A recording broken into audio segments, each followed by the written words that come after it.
Donc Alain Héril, vous êtes venu nous parler de sexothérapie. Une des questions qui est au centre, je pense, de cette approche-là, c'est la question du fantasme. Est-ce que déjà on pourrait avoir une définition du fantasme, en sexothérapie en tout cas? Ça s'écrit comment d'abord? Avec un F ou avec un PH? Avec un F. Avec un F. Oui. Les deux orthographes ne sont pas vraies? Alors, c'est-à-dire que si les deux orthographes sont vraies, mais là, ça serait rentrer plus dans la dimension, je dirais presque historique de l'utilisation du mot fantasme, parce qu'avec un PH, c'est relié, si je me souviens bien, à l'étymologie allemande, qui veut dire hallucination. Et donc, et c'est un terme qui était, je dirais, introduit, sans mauvais jeu de mots, dans la sexothérapie, par la psychanalyse et notamment par Freud. Alors ceci, pour revenir à la définition, parce que ça c'est très important, il faut bien faire une différence entre la rêverie sexuelle et le fantasme. Et la plupart du temps, les gens confondent les deux. C'est-à-dire que la rêverie sexuelle, c'est effectivement tous ces moments où on peut, par rapport à sa sexualité, dire je ferais bien telle chose avec telle personne, je ferais bien l'amour dans le jardin du Luxembourg. C'est possible. Ça reste possible. C'est possible et ça ne dérange pas tant que ça sa morale. Ça la questionne, ça la bouleverse un petit peu, mais ça ne la dérange pas tant que ça. C'est-à-dire qu'il y a une différence entre se dire, voilà, oui, moi je m'exhiberais bien nu dans un lieu public, et à un moment donné, un fantasme qui se construirait, par exemple, avec des animaux, je ferais bien l'amour en présence de rats, de chats, de chiens, où là, ça va un petit peu plus déranger, ça bouscule un peu plus. Donc, alors, la différence entre les deux, c'est le côté dérangeant, c'est ça? C'est-à-dire que le fantasme, normalement, d'un point de vue étymologique, le fantasme, c'est quelque chose qui est issu de l'inconscient. Donc le fantasme, c'est quelque chose sur lequel on n'a pas de prise. C'est comme le rêve, c'est-à-dire que ça nous arrive, et lorsque ça nous arrive, ça nous met face à des images qu'il y a à l'intérieur de nous, qui peuvent être très déconcertantes, qui peuvent nous déranger, et qui peuvent justement déranger notre morale. Et c'est ça qui est intéressant, justement, dans le fantasme, parce que ça raconte quand même quelque chose de nous. Donc, par rapport à ça, moi, par exemple, j'ai beaucoup de mes patientes qui ont des rêves où elles sont violées, par exemple. Donc, ça ne veut pas dire qu'elles veulent être violées. Et c'est là où toute la littérature actuelle qui parle beaucoup des fantasmes fait beaucoup de dégâts, parce que bien souvent on dit « réalisez vos fantasmes, vous serez plus libérés, plus heureux et tout ça ».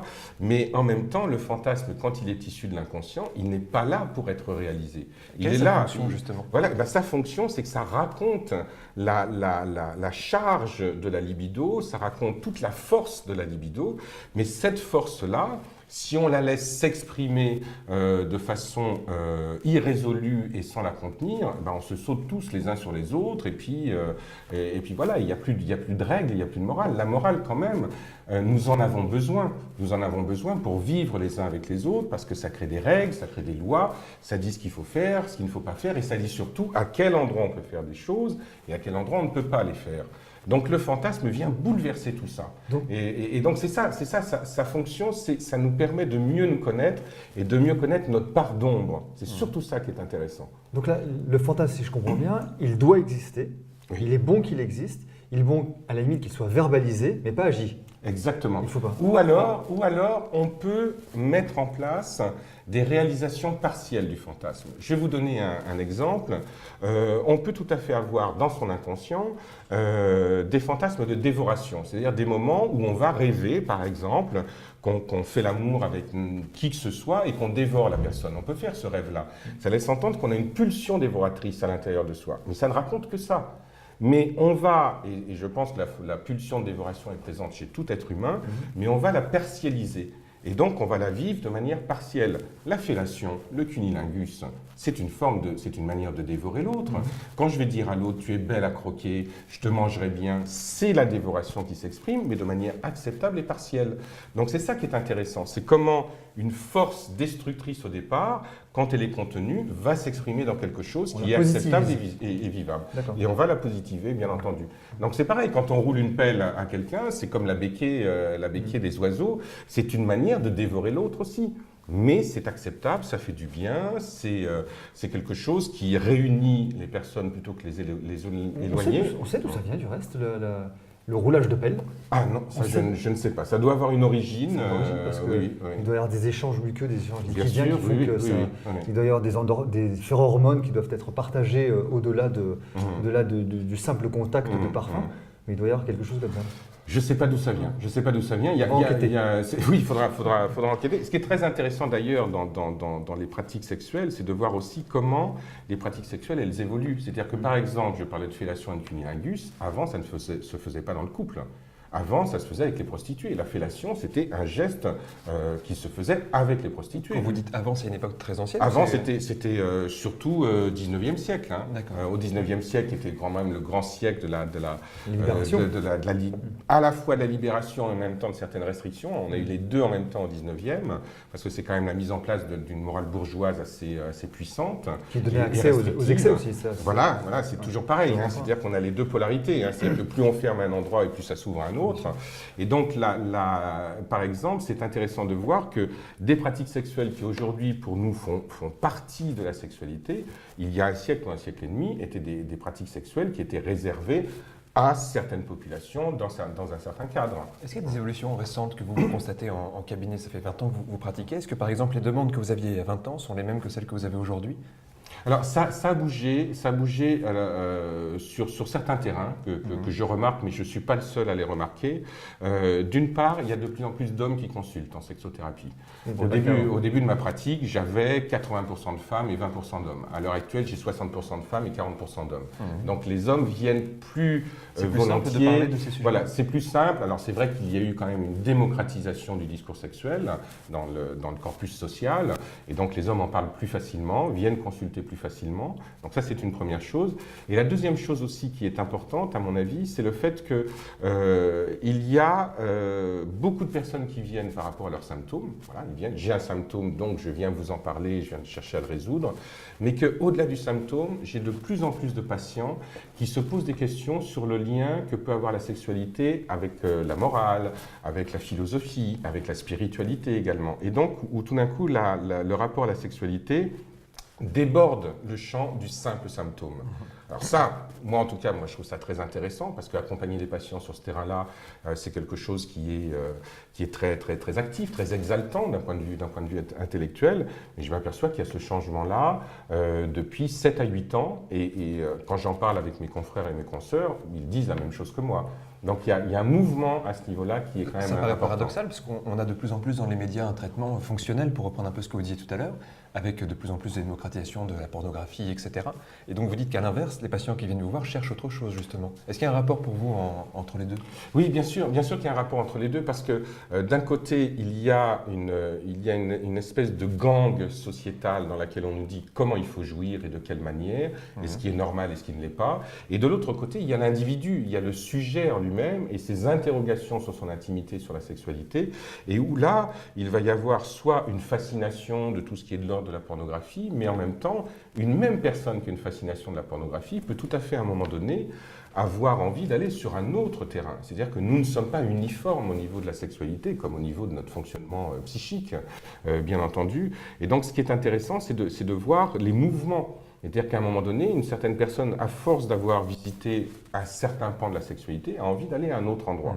Et là, vient sur des endroits qui sont des endroits plus d'ordre philosophique. C'est pour ça qu'il y a depuis quelques années un tel engouement pour le tantra par exemple, ou pour les pratiques sexuelles taoïstes, parce que tout d'un coup, en Occident, on se dit mais sexualité, spiritualité, ça peut peut-être aller ensemble et ça peut peut-être être quelque chose d'agréable et d'intéressant à explorer. Mais justement, dans les cultures, vous parlez des cultures orientales, mais dans les cultures orientales, il y a notamment, je pense, un ouvrage qui s'appelle L'homme multi-orgasmique.